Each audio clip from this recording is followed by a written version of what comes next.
Rocket Man is on a suicide mission for himself. New warning of all-out war. A first-strike nuclear attack. For decades, relations between America and North Korea have run from tense highs to some interesting lows. And then we fell in love. But what happens when two superpowers decide that enough is enough?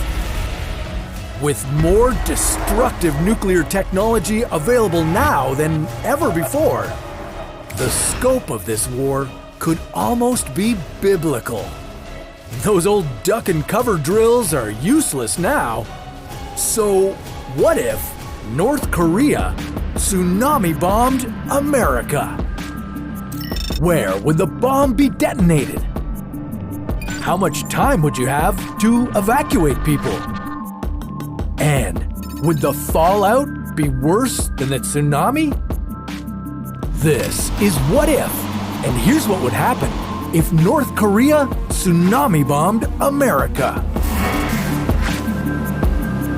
In 2018, Russia announced the creation of a self-proclaimed doomsday machine, the Poseidon. This 50-megaton nuclear bomb is designed to trigger a tsunami after being detonated under an ocean's surface. Even New Zealand tried to weaponize nature. Back in 1944 with Project SEAL, using a series of nuclear blasts, they created a 10-meter tsunami wave. But now, if North Korea tried to tsunami bomb America, how strong would the blast have to be? So far, there's only been one attack by one nation against another using nuclear weapons. But if this long-standing rivalry were to go nuclear, all bets would be off. And unlike World War II attacks on Hiroshima and Nagasaki, if North Korea instigated nuclear war, their bomb wouldn't drop from a plane. Chances are, North Korea would use a submarine for a sneak attack. And now they have a closer shot at reaching the coastline. And if North Korea wanted to only set off one bomb, they would use something as destructive as the Poseidon.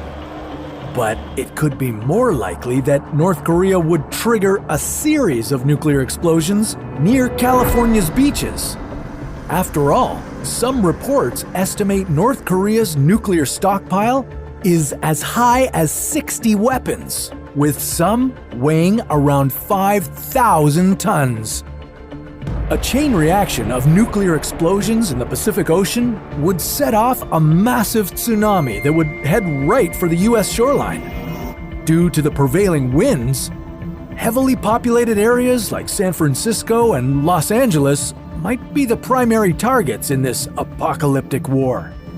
If the bomb detonated close to shore, the blast would generate waves, but they wouldn't reach the deadly speeds that cause so much destruction inland. The size of the wave would depend on how much water the bomb displaced on the ocean floor. So, if the bomb or bombs were to explode in deep water, the tsunami could reach speeds of 805 kilometers per hour. And while this would be much more destructive than a bomb detonated closer to shore, it might give some people time to evacuate, around 15 minutes. If you're still around after that, you'll need to seek shelter from the onslaught that's coming. After all, a tsunami isn't one wave, it's multiple waves coming one after another, each one carrying a little less energy. And it can last for up to 2 hours. This would destroy buildings, homes, cars, and anyone in its path. A natural tsunami spreads disease, with salt water flooding aquifers and sewage pouring over farmland and city streets.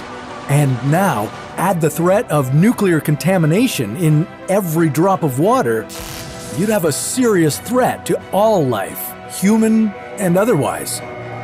It would leave the ocean sediment irradiated. Even the rain could threaten your health.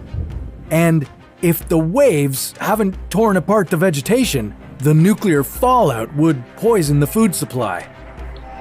So, if a tsunami bomb attack were to hit now, how prepared are coastal cities? Well, in the year 2011, the Fukushima nuclear disaster in Japan put the world on edge. We watched, in real time, the effects of two massive forces of nature colliding as the power plant began melting down after a tsunami.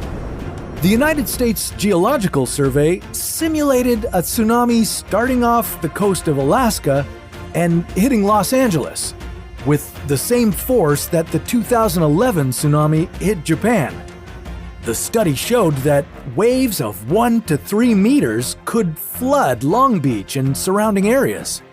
Depending on what time of year the attack happened, almost 500,000 people could need to be evacuated, and thousands would be left homeless. The damage from the tsunami alone would reach around $8 billion. But that pales in comparison to the loss of human lives that we could expect. The death toll in Japan reached around 20,000 people. And if America were caught off guard in a tsunami bomb attack, the loss of life and destruction could be just as devastating. But as chilling as this situation might be, the reality is that military strategists think that this plan is not destructive enough. To fully use a nuclear weapon's horrific effects, it would be better to detonate it over land, not in the ocean. So let's think even bigger. Like, what if we detonated an antimatter bomb on Earth? Well, that's a story for another What If.